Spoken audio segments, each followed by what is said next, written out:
आई, अजून काही हवंय? काही आणू?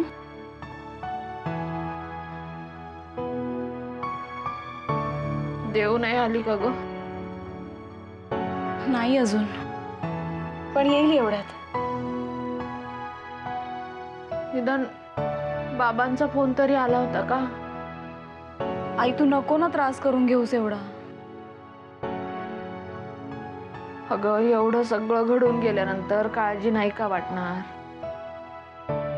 निदान एक फोन तरी करायला काय होतं यांना? जा बघ पटकन, दोघं आले असतील. मलाही तसंच वाटतं.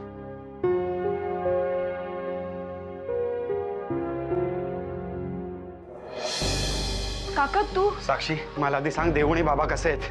हॉस्पिटलमधून अजून दोघेही आले नाही आहेत. आम्ही पण त्यांचीच वाट बघतोय. अगं, मी शाळेविषयी इतकं भयंकर बातम्या ऐकल्यात. त्या मुलांबरोबर मला आता बाबांची आणि देऊची काळजी वाटायला लागली. मी फ्रेश होतो आणि मी पहिला हॉस्पिटलमध्ये जातो. एक मिनिट, मी बघतो. हॅलो देऊ. देऊ, हे बघ, तू शांत राहा. काका, सगळं संपलंय. काका, आम्ही सगळ्या मुलांना इकडे हॉस्पिटलमध्ये घेऊन आलो आणि ऍडमिट केलं.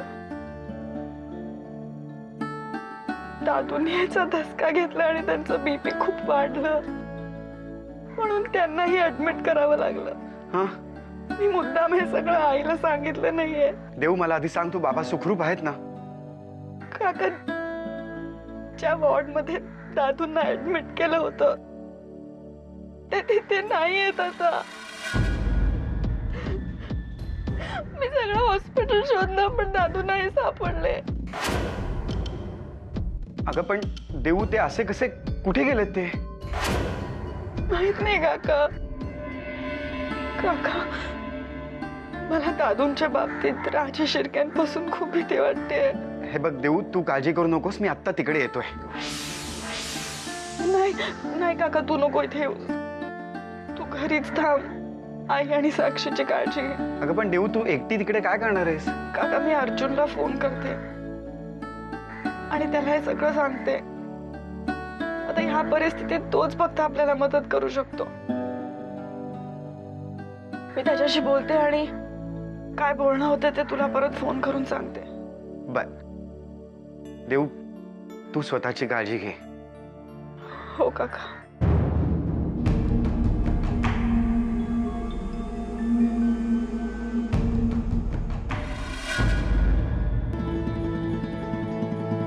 ऐक,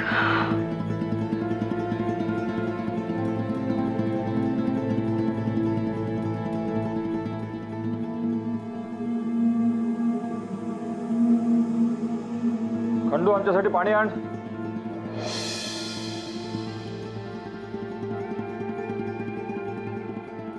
सगळं व्यवस्थित तुमच्या प्लॅन प्रमाणे घडलं नाही? आपण कुणासमोर काय बोलतोय याचं भान ठेवत चला. कसं भान राहील आम्हाला?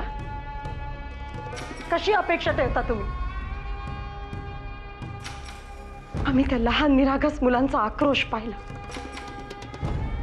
त्यांच्या आई वडिलांचं ओरडणं पाहिलं आणि त्यांच्याच असहाय्यतेचा फायदा घेऊन त्यांच्या समोर मदतीचा हात पुढे करणारा हा रणवीर राजेंचा भेसूर चेहरा पाहिला आम्ही.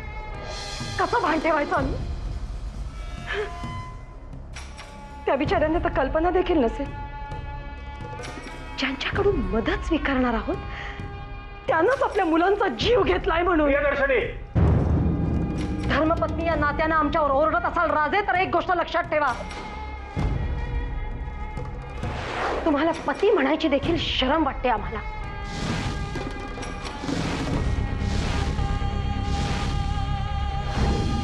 स्वतःच्या स्वार्थासाठी तुम्ही इतक्या खालच्या दर्जाला उतराल याची साधी कल्पना सुद्धा करवत नव्हती आम्हाला. हा अपघात होता, आमचा यामध्ये कुठलाही हात नव्हता, हे लक्षात का घेत नाही तुम्ही? आजपर्यंत तुमच्या प्रत्येक गोष्टीवर आम्ही फक्त विश्वासच ठेवला. एखादी गोष्ट पटली नाही तरी पत्नी धर्म पाळायचा म्हणून कधी विरोध केला नाही आपल्याला, पण आज नाही.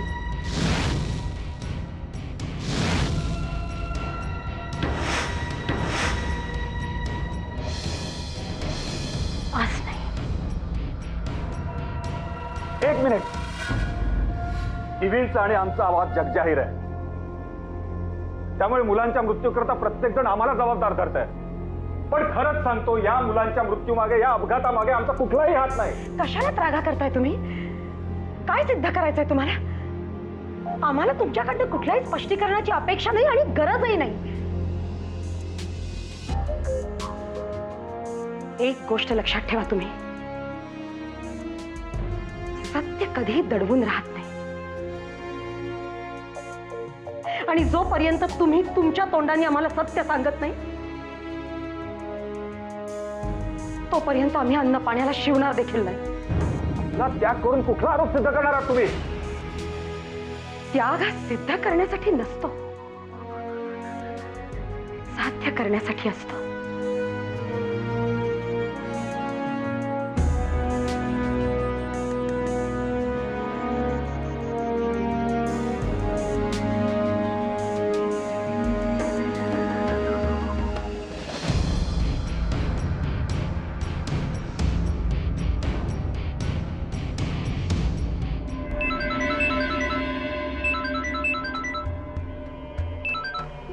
हॅलो. अर्जुन, देवयानी बोलते. हां बोल. तुझ्याशी महत्वाचं बोलायचं होतं. बोल ना मग. अर्जुन, अरे दादू हॉस्पिटलमधनं गायब आहेत. म्हणजे या अपघातानंतर त्यांनाही ऍडमिट करावं लागलं होतं. हे बघ देवयानी, तू सरांची काळजी करू नकोस. अरे असं कसं म्हणतोस तू? दादूंना इकडे हॉस्पिटलमध्ये ऍडमिट केलेलं, आता ते गायब आहेत. इथे 2 मुलं दगावले. तुला कळते का परिस्थिती? हे बघ देवयानी, रिलॅक्स हो. हे बघ, मला सगळं काही माहिती आहे म्हणून मी तुला सांगतो, काळजी करू नकोस. देवयानी, मला सांग, आता तू कुठे आहेस? हॉस्पिटलमध्ये. हे बघ, मग तिथून ताबडतोब घरी निघून जा. सरांबद्दल सांगा मी घरीच येतोय. म्हणजे तुला माहिती आहे दादू कुठे आहेत? हो, पण हे बघ, मी तुला आत्ता एवढंच सांगू शकेन. तू ताबडतोब तिथनं घरी निघून जा. मी तुला तिथेच भेटतो. ओके, चल बाय. बाय.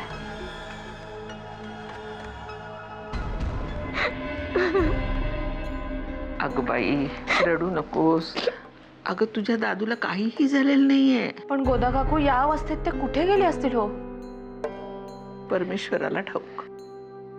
पण देवने आपल्याला काहीतरी कल्पना द्यायला हवी होती. काय घडलं ते सांगायला नको होतं का? काकू, अगं तिच्या बाजूने विचार केला तर तिचाही निर्णय बरोबरच होता ना. आतापर्यंत तिचा कोणता निर्णय तुम्हाला चुकीचा वाटतो, जो आत्ता वाटेल? पण फोनवर अजून काय म्हणाली देऊ? काहीच नाही ना ग. त्या अर्जुनशी फोन झाल्यानंतर परत फोन करते एवढंच बोलले ती मला. नाही, पण मी काय म्हणते, आपण जरा धीरानं घ्यायला हवं. म्हणजे ती काही अडचणीत असेल तर आपण समजून नको का घ्यायला? काकू, अगं पण जोवर तिचा फोन येत नाही तोपर्यंत मीही काही निर्णय घेऊ शकत नाहीये ना.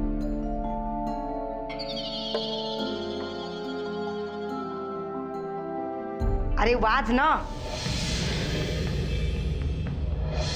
तुझीच वाट बघून देशमुखांच्या घराण्यातला आणखीन एक वारसदार शहीद व्हायला निघालाय.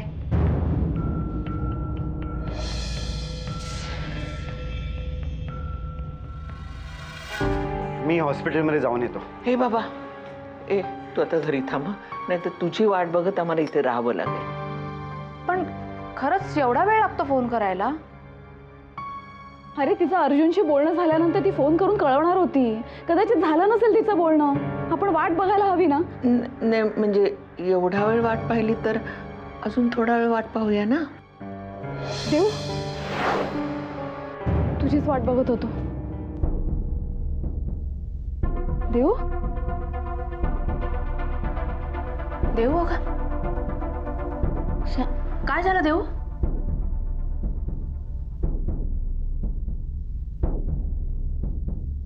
देव, अगं सांग ना.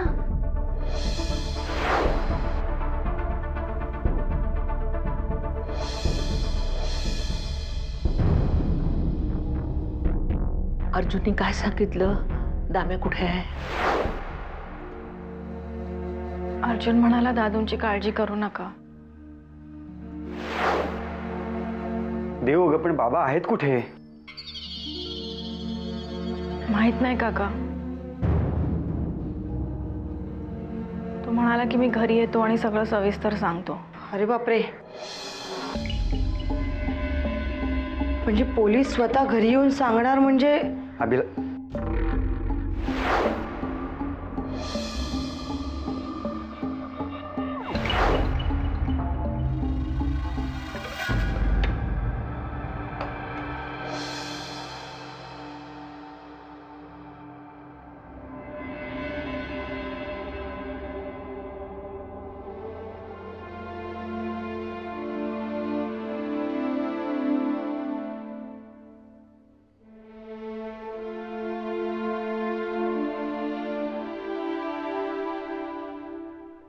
वहिनी, जेवण घ्या.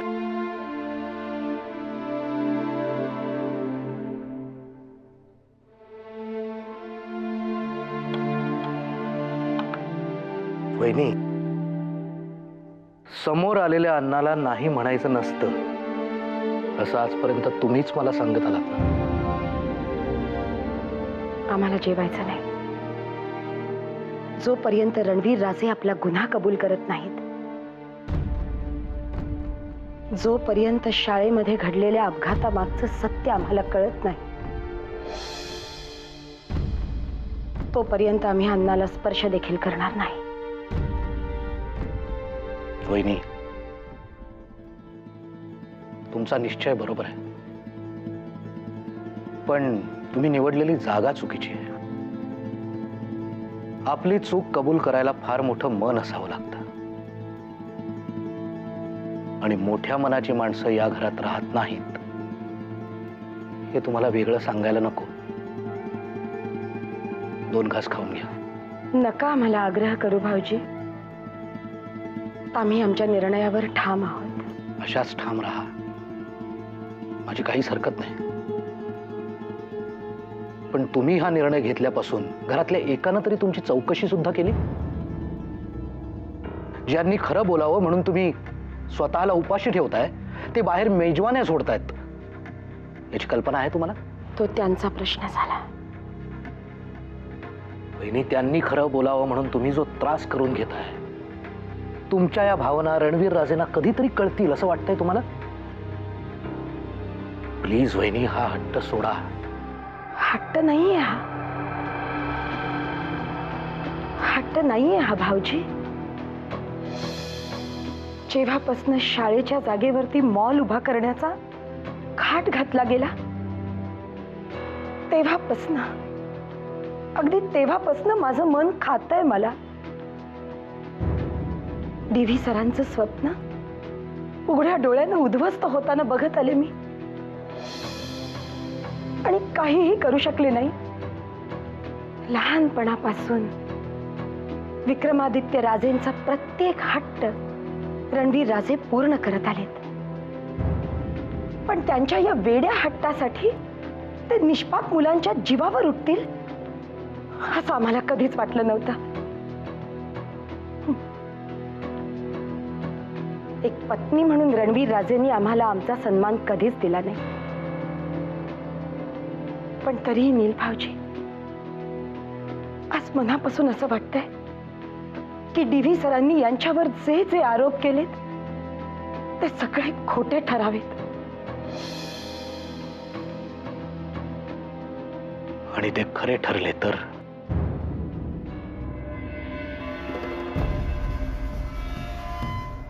रणवीर राजे शिर्के हे माणूस म्हणून माझ्या मनातनं कायमचे उतरलेले असतील.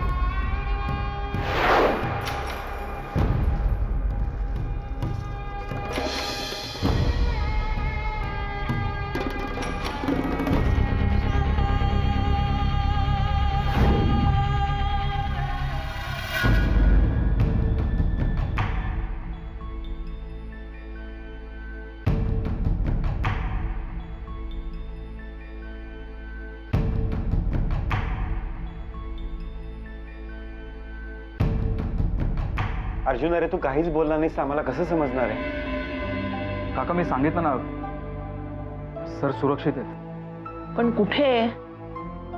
आजूबाजूला काय घडते ते पाहतोयस ना, म्हणून काळजी वाटते रे. हे बघा, गोदा काकू मला मान्य आहे, पण आजूबाजूला काही घडलं ना तरी सरांच्या केसालाही धक्का लागणार नाही याची खात्री बाळगा. खात्री आहेच, पण तरी स्पष्ट विचारते. बाबा कुठे आहेत हे तुला माहिती आहे ना? मग आम्हालाही ते सांग ना. आमचा असा अंत पाहू नकोस. नाही, तुम्ही कुणीही काळजी करू नका. सर निर्दोष आहेत आणि लवकरच त्यांची सुटकाही होईल.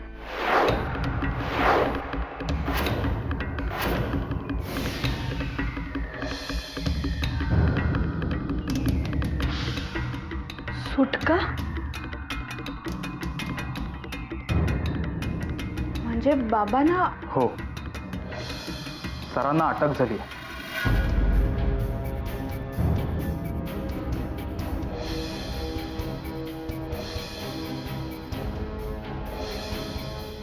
शाळेतल्या निष्पाप मुलांच्या हत्येच्या आरोपाखाली त्यांना अटक झाली.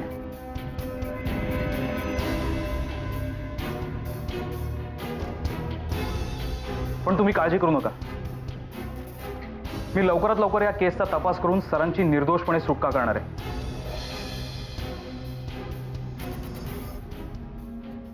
अर्जुन, आम्हाला बाबांना भेटायचंय आत्ताच्या आत्ता. काका रिलॅक्स. हे बघा, तुम्हाला त्यांना भेटता येईल, पण आज नाही, उद्या सकाळी. मला खात्रीच आहे यामागे त्या राजेश शिर्केंचाच हात असणार आहे. तरी मी वेळोवेळी बाबांना सांगत. काका हे बघ, या विषयावर चर्चा करण्यापेक्षा आपण सरांची येथून सही सलामत सुटका कशी करता येईल याचा विचार करायला हवाय. याचा विचार आधी केला असता तर नव्याने विचार करण्याची गरज नसती लागली.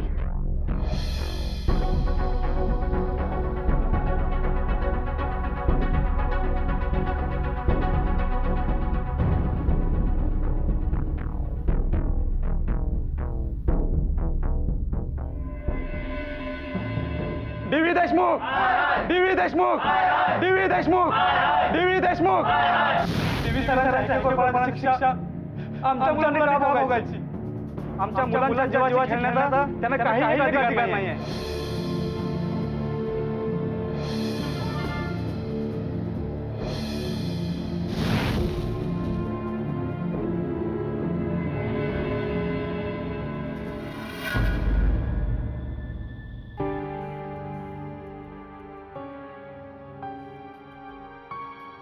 देव, तू इथे?